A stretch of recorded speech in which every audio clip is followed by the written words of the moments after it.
Hi there. So welcome to the second session of the Grow a Row with seedlibraries.net. I am Rebecca Newbern from the Richmond Grows Seed Lending Library and created kind of a replicable model for how to start a seed library and then keep the sister seed library list. So if you're a member of the if you're a seed library and you haven't joined the seed library list, it's just nice for people close to in your same bioregion to get to know who you are and connect with you.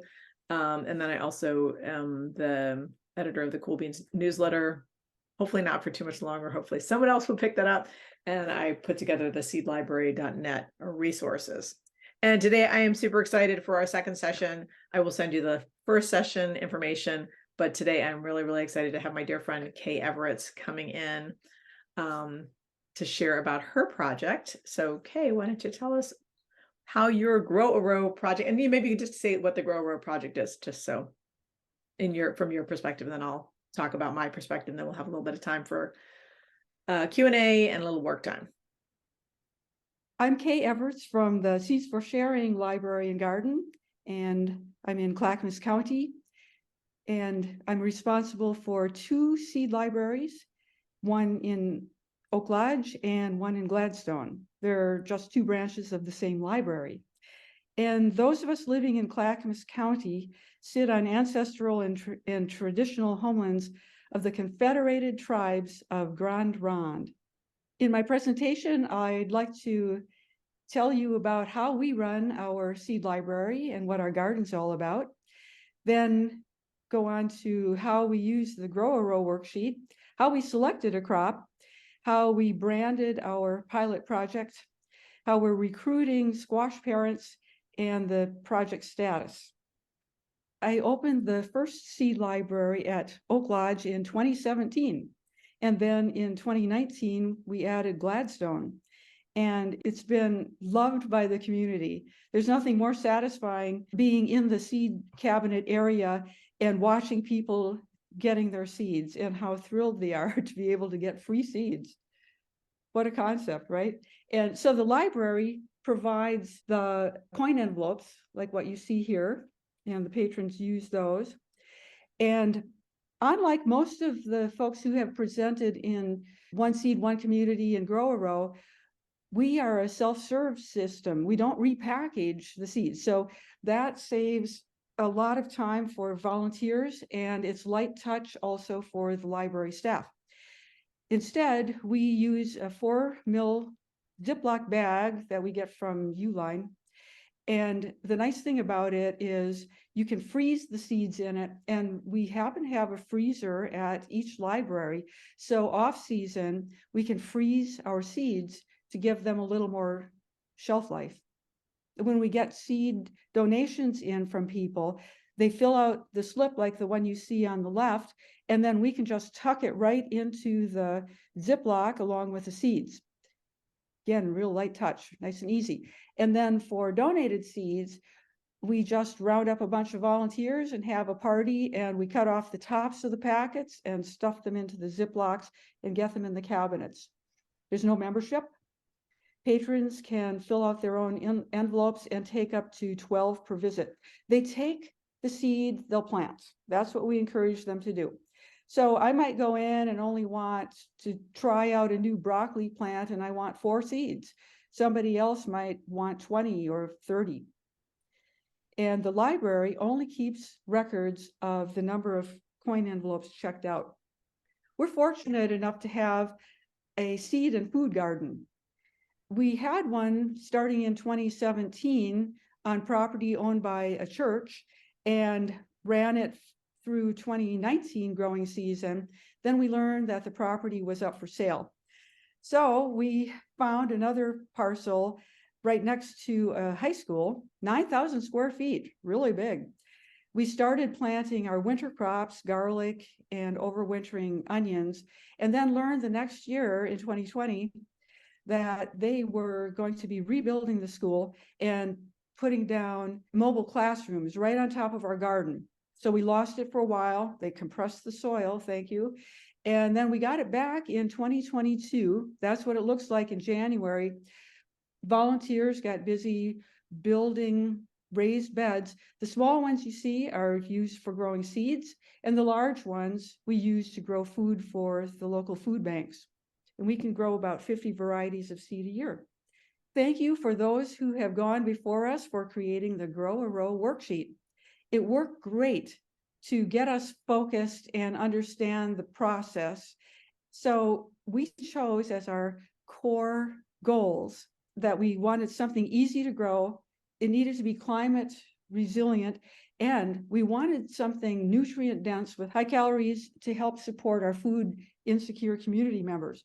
And as a bonus, wouldn't it be great to build community, increase gardening skills, and of course, increase the number of seed savers and raise awareness for all the seed libraries. Our entire team, me and Chris Wells, a librarian, and we thought, okay, we can take this on. And I recruited volunteers as needed, and Chris engaged other libraries in our county. We deemed this a pilot project, and we knew we didn't have enough time to engage the community in selecting a crop or crops to grow. So we thought, okay, let's start small. That was also advice we heard from those of you who have done this before. Start small. So we thought, okay, one crop, we can do this. And we'll invite the 5 other Clackamas County libraries that have seed libraries. 2 of them just opened, and all 5 said, yes, let's do this. And let's keep it as simple as possible and make it as easy for participants as possible too. You know, in standard seed saving that you have to isolate varieties to keep them from crossing, and that there's minimum population sizes you have to observe as well. But if you're doing a land race, you don't need to isolate. In fact, interplanting is a wonderful thing, and getting new genetics added to the mix is fantastic. And there's really no minimum population size, and we'll combine all the seeds at the end anyway, so we'll have a nice mix of genetics. A landrace is a food crop that has a lot of genetic diversity, and having all that diversity means that it's better able to survive pests, diseases, changes in growing conditions, climate change as well. It's usually created by interplanting a number of varieties and letting them cross so that you've got a diverse mix of genetics. The word itself, Landrasse, comes from German, meaning a country breed. It's adapted to the local environment over time and usually still carries genetic diversity in it. How would we get started? Do we create a new landrace from scratch, interplanting different varieties together? If we wanted to create a new landrace, the easiest way to do it is pick something that has a high crossing rate so that we know we're getting mixed up genetics. So here were some of the candidates. But it really is a 3-year commitment if you're starting from scratch. The first year, you interplant your varieties and you save the seeds. Then you take those seeds and plant them in year 2, and the genes mix further. And then in year 3, for those of you who know your genetics, you know that all the recessive genes express in year 3. So you get the maximum diversity showing up. And at that point, then, you as a community can start selecting for the traits you value. It might be earliness, it might be flavor, or anything else that comes to mind. But it's a 3-year commitment. And we thought, no, that's too much to take on for our pilot project. We needed it simpler. Then we thought, okay, we could start with an existing landrace mix to give us a shortcut, a head start. And we happen to have a few land races in our resiliency cabinet. Some of these were created by Joseph Lofthouse, a landrace seed keeper in Utah. The garbanzo beans, lentils, and the 2 winter squash you see here. And I got seeds from Joseph, and all of these we've planted at least 1 year locally. So we've started the local adaptation process, some of these longer. The perfect sweet Italian swarm pepper came from Experimental Farm Network. I'm glad I got them when I did because they're not offered this year. So we've got the seeds and we're going to grow them again and add some additional genetics to it. That'll be at our seed garden. We have 3 root Grex created by Dr. Alan Capular, pea seeds. a dill mix I've been growing out of about 6 different varieties, 2 winter squash, and a bean mix that I grew and had an accidental cross of about 4 years ago that I keep growing and finding some interesting new things from it. The first question was, do we have enough seed for a community project? We could rule out 3. And I thought, the dill, it's not interesting enough for a group project. Not everybody's growing dill or wants to. And we thought the peppers were too difficult. We were already past the time when people could start the seeds indoors, which is required here. And not everyone has the ability to start seeds indoors either. So that was out.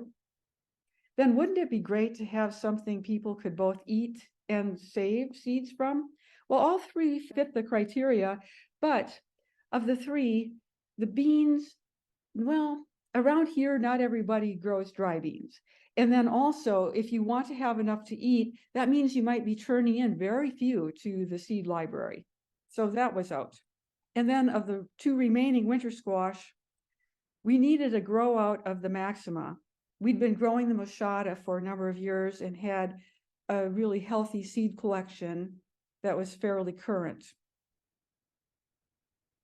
So we had to see, did it meet all of our goals? Do we have enough seeds? Yes. Is it easy to grow, climate resilient, nutrient dense, high calorie? Yes, it is. And at this point, we thought also, since we've grown it 3 years, we probably don't have to call it a Lofthouse land race anymore. We could call it a Clackamas land race because it's adapting to our environment. Then the last question, what about that isolation distance from other squash? If this were a standard variety squash, we'd be in trouble here because squash needs a fairly hefty isolation distance. But since it's a land race, we don't want it isolated. We want it to cross. We hope people will plant their favorite squash right next to it.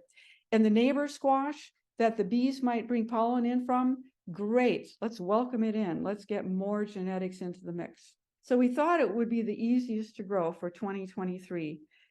And isn't this lovely? Look at all the variations. Do ignore that butternut in the left-hand picture that's poking out from the top of that arbor. At the seed garden one year, we grew the maxima up the left side and the machada up the right. And the machada has much longer vines and it just grew over the arbor and down the other side. We can get about 185 seeds per squash. So we don't even need that many participants to build up a nice seed supply for our community. Then we moved on to branding and what kinds of rules we'd have for our project. We tried out Grow a Row. We tried out One Seed, One Community, Be a Seed Hero. Nothing quite seemed to work for us. And we landed on Adopt a Clackamas Squash. And Chris, who does the artwork, the poster, do you see that? Are you my mother that she put in there? I thought that was really cute. So to participate, we also heard from those of you who have gone before, be sure to get contact information for the people who sign up. We are requiring email addresses in exchange for the seeds, and they have to agree to receive monthly emails from us. And we also set out the growing conditions that they should have, and that they have to return seeds to us. Our launch, we thought, okay, there's a seed saving class coming up on March 23rd at the Oak Lodge Library. Normally I would do standard seed saving with possibly a touch of landrace in it, but we morphed it into just straight ahead landrace seed saving and used it as a way to recruit our first participants. We advertised right next to our seed cabinet and also wanted to entice people into the new drawer we had created, number 48, which we've labeled Resiliency, Land Races, and Grex. And inside that cabinet, there's lots of information for people about what a land race is, what a Grex is. And we also used, going to seed, I used them to help me with my presentation. They had some great slides already established that I could use, and they helped all the way through reviewing my presentation and giving me some good coaching. This organization is run by Julia Dakin and Joseph Lofthouse. Their goal is to provide lots of free information about landrace gardening to help people understand what it is and make a transition to it. I gave the presentation. 7 of 20 people signed up, and they were very enthusiastic. Then April 10th, I'd been invited to the Master Gardener Seed Swap to bring my seeds from the seed libraries to offer them to the master gardeners. And only 2 of 60 people signed up. But what I found was this was not a very robust seed swap. And most of the people were there to just attend the annual meeting and presentation. And they did invite me to present on landrace gardening to them in November, which I'll do. So maybe they'll be ready to take on a project of their own next year. The 2 people who did sign up were extremely enthusiastic about the project. April 13th, we got emails out and Facebook announcements. Then our 2 local libraries put up posters and registration, and we got 2 more people so far, so we expect more people signing up. And we did a summer gardening class, got 6 more, little by little, right? And then we got the materials out to the partner libraries. And so far we have 3 people signing up there. So we're at a total of 28. Remember the 185 seeds, right, per squash. And I know not everyone will return seeds, but those who do, that's great. On the theme of making it easy, we thought, okay, let's give each person who signs up a seed kit. It includes instructions on how to grow, harvest, cure the squash, save the seeds. We gave them 5 or 6 landrace seeds, each from a different fruit, 3 slips, asking them things like, how did it taste? What color was the squash? How did you grow it? Raised bed or flat garden space? Where did the vines go? Up a trellis or into your yard? And we also gave them 2 desiccant packets to help keep the seeds dry. And we put it all in a quart freezer bag that they can use to return the seeds to us. Project status. Okay, we also heard from those of you who have done this before how important it is to do the email follow-ups. We heard if you don't do it, you won't get anything back. So we've got it calendared as to when we'll send out emails, and we're working on them now. The thank yous, I send out thank you to anyone who signs up, and we've got our whole schedule, as you can see. We decided to centralize the emails to me. So the libraries who participate, and each of the 5 libraries was given a set of 10 seed kits. They'll send me the emails from the people who sign up, and I'll add them to our list so that there's just one central spot where the emails go out from. Our project status, we did say we were going to keep it simple, right? But on the other hand, I really do like starting seeds in pots. So tomorrow I'll be starting a whole bunch of Clackamas landrace squash seeds in 3-inch pots for participants at my 2 library locations where the people opted for plants rather than seeds. And what I thought I could do is use some of the older seeds where the germination might be a little poorer as a way to get them used and get them out there in circulation as well. I didn't want this to be a barrier for anyone. So if somebody is given a pot of plants, they've got to get it put in the ground, right? And that's just fine by me. And we've got a way to get them distributed locally. Then we've got one more landrace class coming up at the Gladstone Library, and we hope to be giving out more seed kits, and I'll have seeds in pots ready for anybody who wants to take one home as well. Then we also have a very large senior living community called Rose Villa in our community, and they have garden plots for the residents. So I'll be doing a short presentation for them in May, trying to recruit a few seed savers and planters, but already there's 2 residents who are fabulous gardeners who volunteer every week at the seed garden and they've agreed to grow 50 plants for us and for the food bank. They're going to give me first dibs on anything that looks really interesting.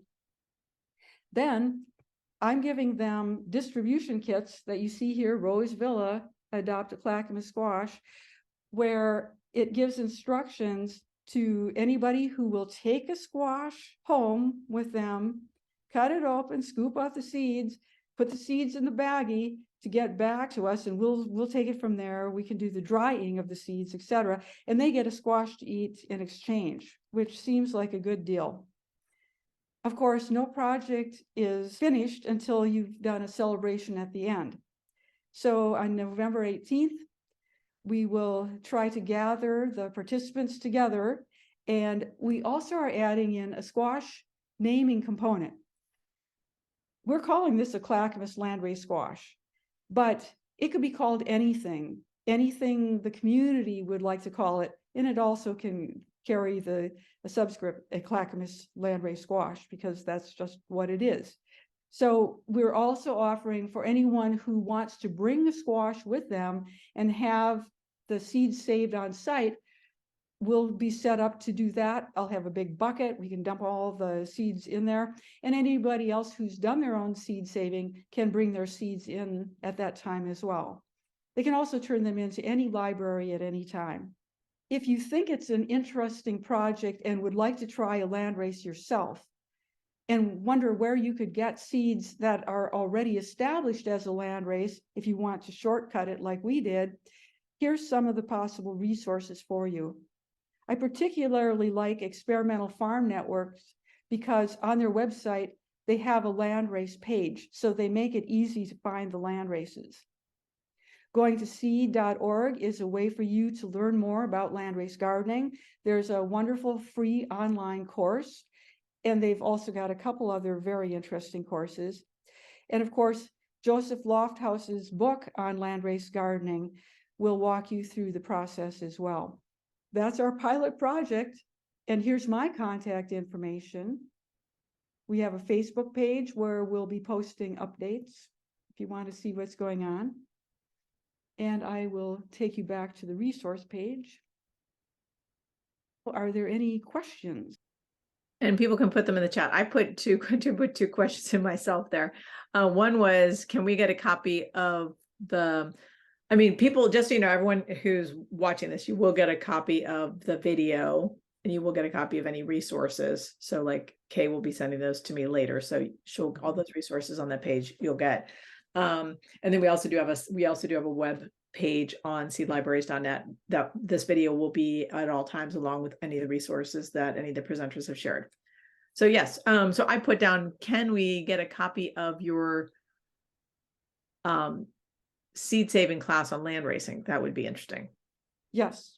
Okay, so maybe I'll put that on the Seed Libraries, whatever, the Grow Row Pro page, but maybe I'll put it also on just like a Seed Library page as well.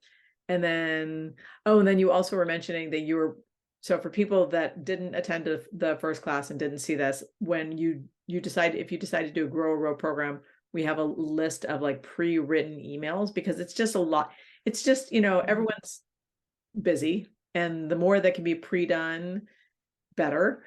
And you can just take stuff and tweak it. So we have like 5 emails that you can send out that I'll be sharing in a moment in the chat.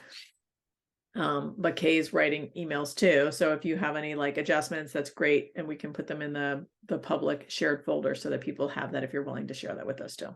And we're starting with those, the emails you mentioned, and then we're just tweaking them for squash. Okay, great. Well, that would be great to have, because we're squash here too. So. Okay. Okay, and so I see a question. If you are starting a land race from scratch, would you wait 3 years before offering the seeds in the seed library? No, I would not. What you want to do is label. Just, right? Note what it is. And then people, well, especially your more curious gardeners may be really drawn to it and want to see what happens if they grow it. Yeah, I think that's the main thing with seed libraries, is that we just need to be really clear about what we're offering. because sometimes people will bring back a squash that wasn't hand pollinated. And if they're saying it's a butternut, wall-time butternut squash, but they didn't hand pollinate it, if you're offering those to the community, or even if you're offering a seed swap, you have to decide, are we just going to label this crossed? And lots of people are just like, I don't care. And I'm just like, wow. I mean, for me in the past, I've been very like, if I'm spending that much space on a garden, I want to know what it is. But now I think with just the concerns around climate adaptation and resilience, I have expanded, as has our library, around this idea of purity, just definitely much more of a modern idea about agriculture versus what our ancestors have done. So I'm going to do a little overview. So I presented the first time we did this class. And so I'm just kind of doing more of an update and just kind of an overview of some of the resources that we're going to provide you if you want to use them as kind of to jumpstart your program. So I am in Richmond, California, which is the traditional unceded ancestral land of the Ohlone people. And if you happen to be in the Bay Area, we really encourage people to, it's one thing to do a land acknowledgement, it's another thing to be more of an ally and support the Indigenous people that are in our community. And one way you can do that in the East Bay of California is to donate to the Sogorea Land Trust, the Shumi land tax, and that helps to rematriate the Indigenous people that are in this area. And I just want to say, we've done a lot of we have done many, if you watch the previous the previous episode, we have done lots of starts on the Grow Row program, and readjustments. We've called it a stewardship program. We've called a curate a crop. We just kind of then switched it to a Grow Row program because it just seemed a little bit more. We liked the fact that it rhymed, and it was just more.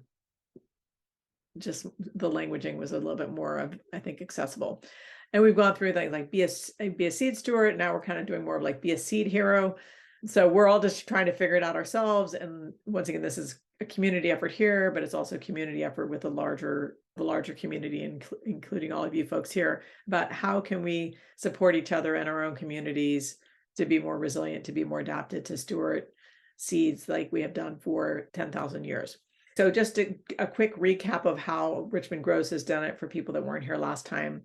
We have, we're doing it as a countywide thing. Well, it's actually more than countywide. It's actually several counties. So it's the East Bay, which goes over several counties in the San Francisco Bay Area. And we have several people that are kind of our seed buddies. And these are people that are going to help steward people through the program. So people can sign up at some events. Like Kay noticed when people went to a seed swap, we had a lot less people sign up at a seed swap than we did at other things.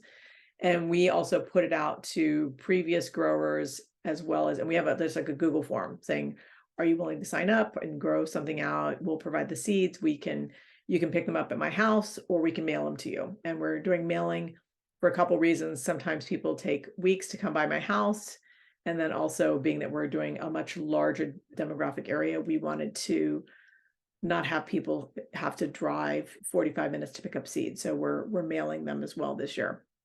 And we did that last year as well. And we don't know if that's going to be, there's some question about if someone doesn't have the bandwidth to come and drive to get the seeds, are they going to have the bandwidth to plant? But we want to kind of lower some of those barriers, especially when we're looking at a really large geographic area.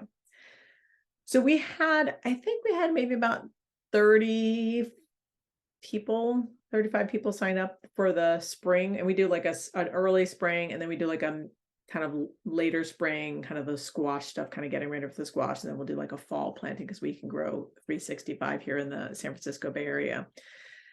And we have 4 different people that are seed buddies. So if you're in this town or this town, and the name comes in on the Google form, these people take over.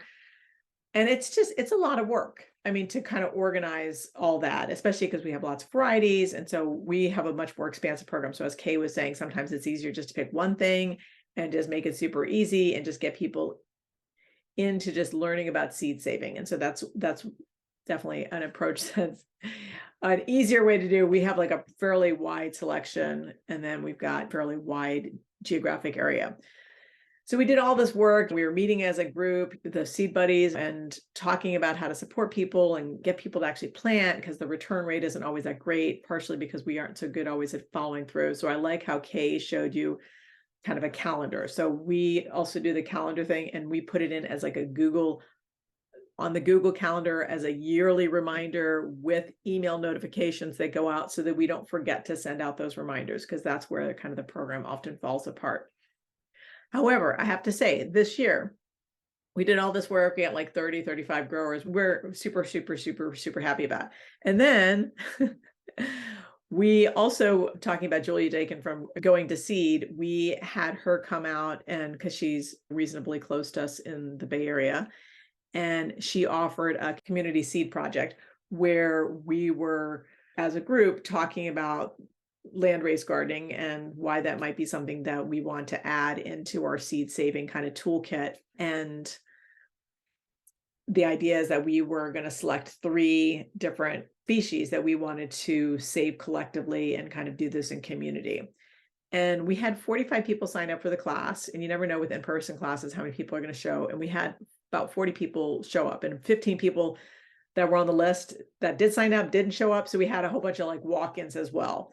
And we had a lot of people sign up to take seeds. So we had pretty much as many people that night sign up to take seeds as we had through all this like emails and Facebooks, and which is, I think, still I would do, but I think also, moving forward, sometimes, and like Kay says, like, have a class, even if it's just a seed, basic seed saving class. So we're going to do that 2 weeks from now. I'm going to be offering a seed saving class in the same location that we had this one. And it's a partnership with the Urban Tilth, which is our fiscal sponsor, a really amazing, amazing, amazing community ag program. We'll probably have a bunch of people, and then we're going to provide seeds, and we do the one seed, one community, which is everyone growing the same thing. We're going to provide those seeds available to anyone who attends the class.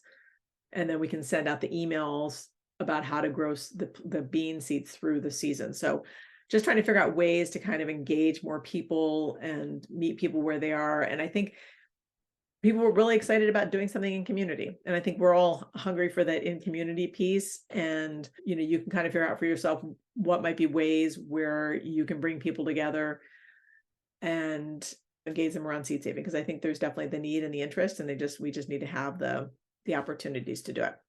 So I want to kind of recap what we did just real briefly before we go into the next part of this, which is how to kind of set up a Grow Row program. So you can see that you can download the form if you want to. It's just, once again, it's just a suggestion. You don't need to follow it as we did it. You can adapt and make it your own, see what works for you, see what doesn't work for you.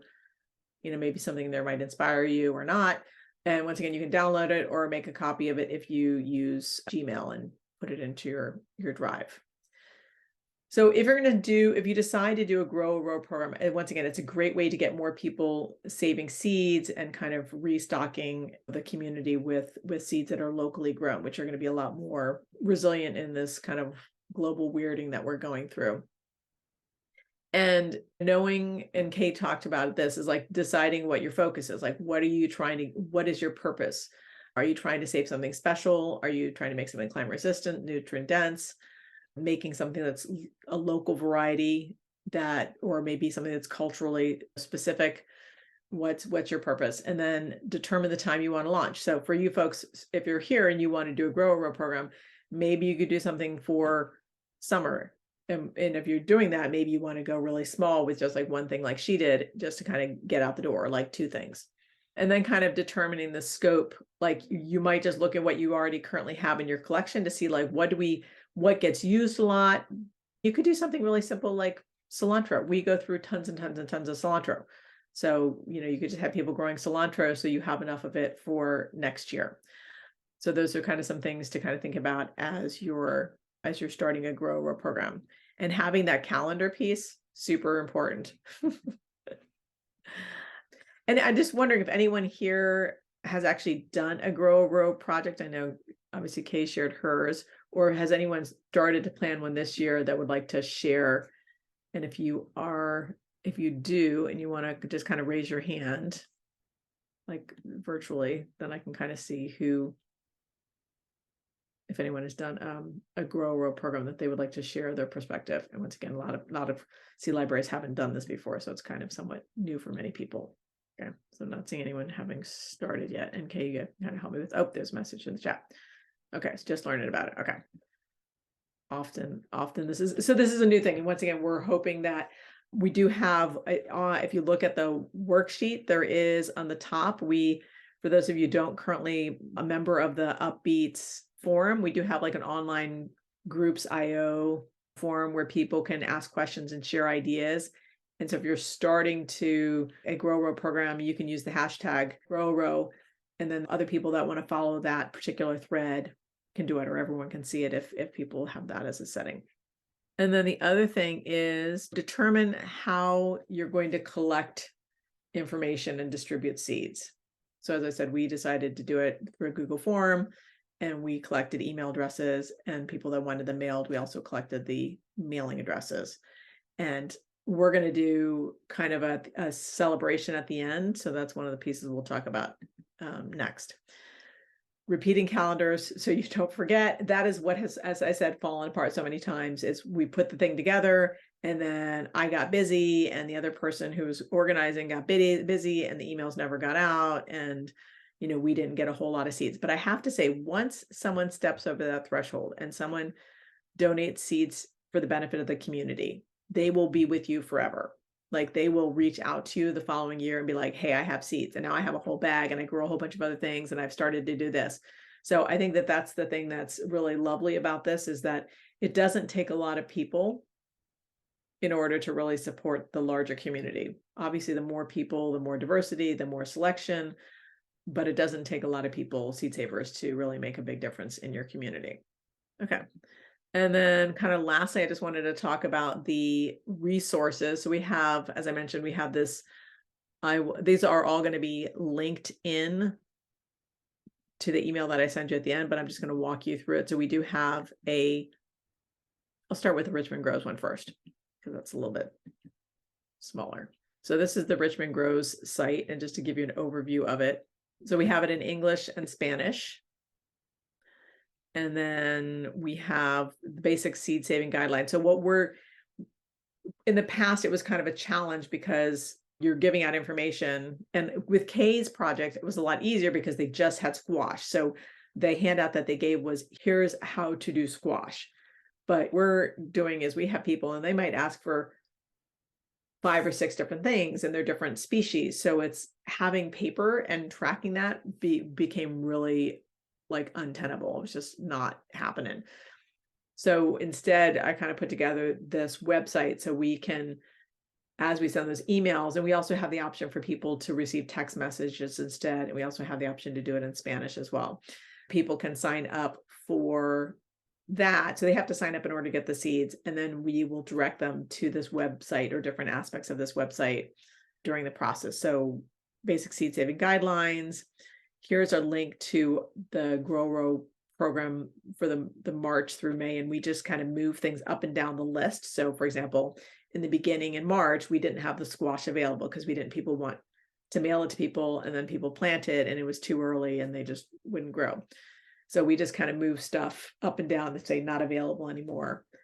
And then this is the growing instructions, the seed saving instructions, cross-pollination risks if you're trying to keep something varietally pure, and then how to do seed cleaning as well. So this is kind of the thing that we're pointing them to. I've only gotten the spring part done because that's as far as I've gotten, because I just made this part of the website this year. And then I want to show you the other part, which is just so you know that what is on these resources, the Seed Library Network. If you are interested, you forget about this or you get busy and then you want to come back later, we do have a special just page for the Grow Row program. So the worksheet is here. The last session is here. One that I did years ago is here. This video will be up there.